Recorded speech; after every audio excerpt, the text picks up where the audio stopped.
नमस्ते दोस्तों। तो आज मैं आपके साथ आंवले का एक नहीं दो रेसिपी लेकर आई हूँ। तो एक रेसिपी है आंवले की कैंडी और दूसरी रेसिपी है आंवले का जैम या उसे आप चटनी भी बोल सकते हैं। खासकर ये जो आंवले की कैंडी है मेरे घर में दोनों बच्चों को काफ़ी पसंद है। तो देख सकते किस तरह से मुझे बनाते बनाते भी ये चाट रहा है। तो इसकी ही फरमाइश पे मैं आंवले की कैंडी बना रही हूँ, उसे बहुत अच्छा लगता है। तो चलिए हम फटाफट दोनों रेसिपी बनाते हैं बिना ताम झाम का। झटपट से ये बनके तैयार हो जाएगा। तो सबसे पहले हम आम का जैम चटनी बनाते हैं।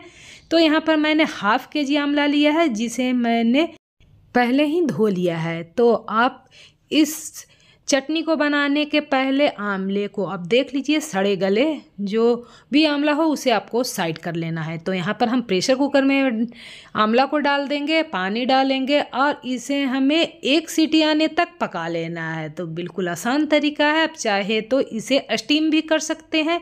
तो यहाँ पर एक सीटी इसमें आ चुके थे और प्रेशर कुकर का प्रेशर भी निकल चुका है। तो देख सकते हैं हमारे जो आंवले हैं वो पक के बिल्कुल तैयार हो चुके हैं। तो यहाँ पर ये जो आंवले हैं जिसका हमें बीज इस तरह से निकाल लेना है, इसका हर एक जो इसमें कलियाँ हैं उसे भी हमें अलग कर लेना है। तो यहाँ पर आंवले को बिल्कुल मैंने ठंडा कर लिया है और सारी इसकी कलियाँ निकाल ली है। तो चलिए अब हम फटाफट मिक्सी का जार ले लेंगे और मिक्सी के जार में हमें आंवला का जो पीस है उसे हमें डाल देना है। अभी हम जार में पानी नहीं डालेंगे पीसते टाइम। अगर आपकी जो आंवला है नहीं पीसे तो आपको 1 से 2 चम्मच इसमें पानी ऐड कर लेना है।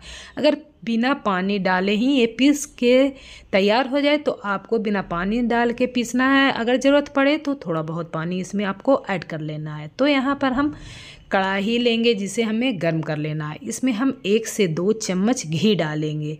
तो जैसे ही घी गर्म हो जाए तो इसमें हमें आंवला का पेस्ट डाल देना है और इस टाइम पर हमें गैस का फ्लेम मीडियम टू हाई रखना है। मीडियम टू हाई फ्लेम पर ही इसे हमें भूनना है।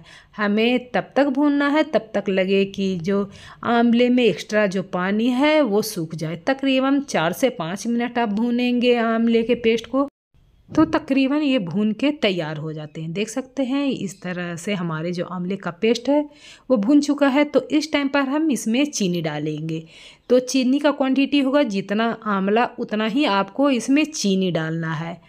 अगर आप चाहें तो चीनी के जगह पर गुड़ का भी यूज कर सकते हैं। तो यहाँ पर लेकिन मैं चीनी का यूज कर रही हूँ। तो यहाँ पर मैं हाफ केजी चीनी इसमें मैंने डाला है।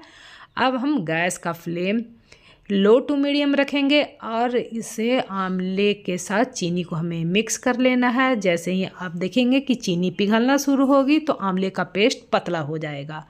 तो इस टाइम पर हम इसमें 2 कूटी हुई इलायची डालेंगे और इलायची को हमें मिक्स कर लेना है। इलायची से आपका जो ये जैम चटनी जो भी बोलिए इसका टेस्ट बढ़ जाएगा। अब इसे हमें कंटिन्यू चलाते हुए इसे तब तक पकाना है जब तक कि ये अच्छे से गाढ़ा ना हो जाए।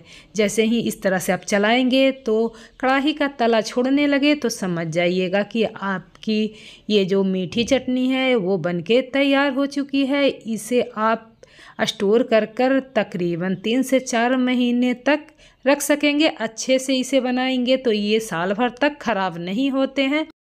तो यहाँ पर देख सकते हैं जो हमारी मीठी चटनी है बनके तैयार हो गई है। तो इस टाइम पर हमें गैस का फ्लेम ऑफ कर देना है और इसे हमें ठंडा होने के लिए साइड में इस तरह से रख लेंगे। तो चलिए अब दूसरा हम जो रेसिपी है वो शुरू करते हैं। तो यहाँ पर हम आंवले का कैंडी बनाएंगे। तो यहाँ पर जो ये आंवला है हमने 1 केजी लिया है और इस आंवले को हमने अच्छे से धो लिया है। इसमें जो भी सड़े गले आंवले थे उसे हमने साइड में कर लिया है। तो यहाँ पर फिर से हम प्रेशर कुकर लेंगे जिसमें हम आंवला डालेंगे और इसमें हम 1 कप पानी डालेंगे। ढक्कन बंद कर इसे हमें 2 सीटी आने तक पका लेना है क्योंकि ये अच्छे से पके रहेंगे तो इसका पेस्ट भी बहुत ही स्मूथ बन के तैयार होगा।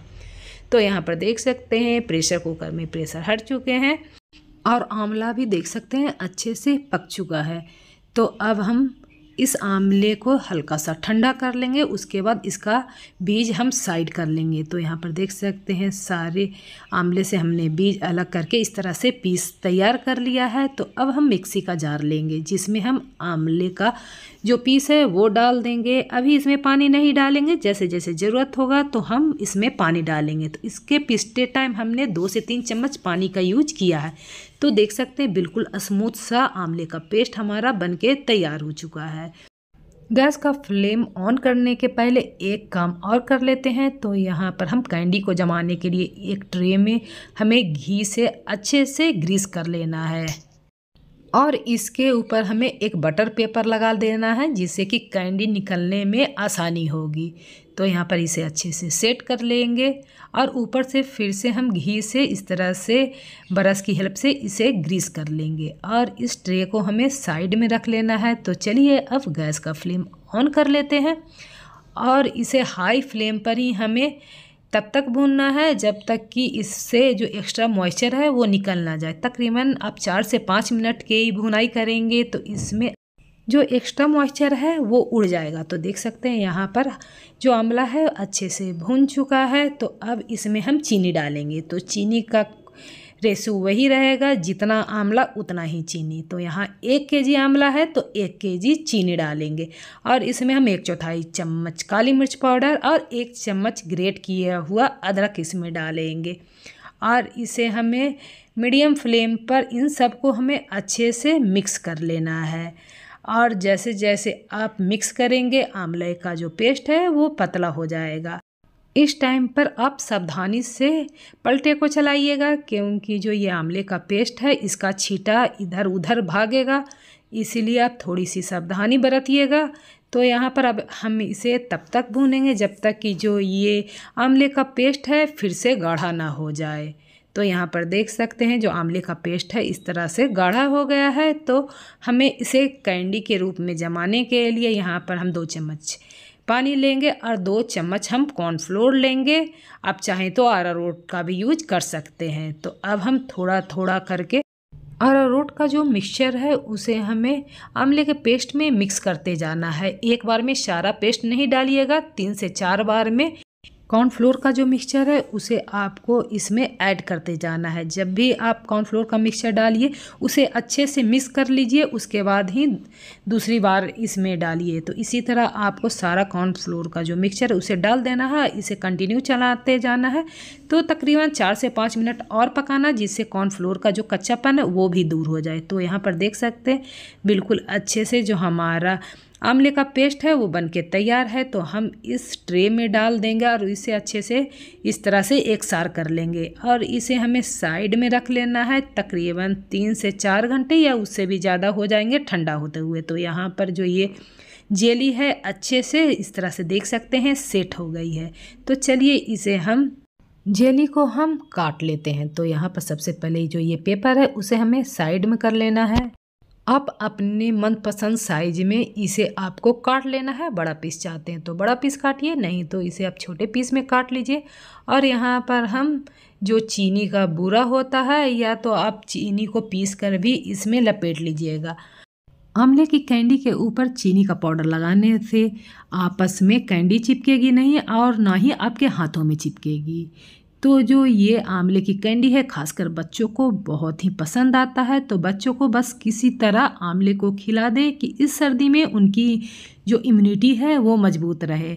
और मेरे बेटे की फरमाइश पर ही मैं आज आंवले की ये कैंडी बना रही हूँ, हर एक साल बनाती हूँ। तो देख सकते हैं हमारी पूरी कैंडी बनके तैयार हो गई है। तो ये खाने में बहुत टेस्टी लगती है।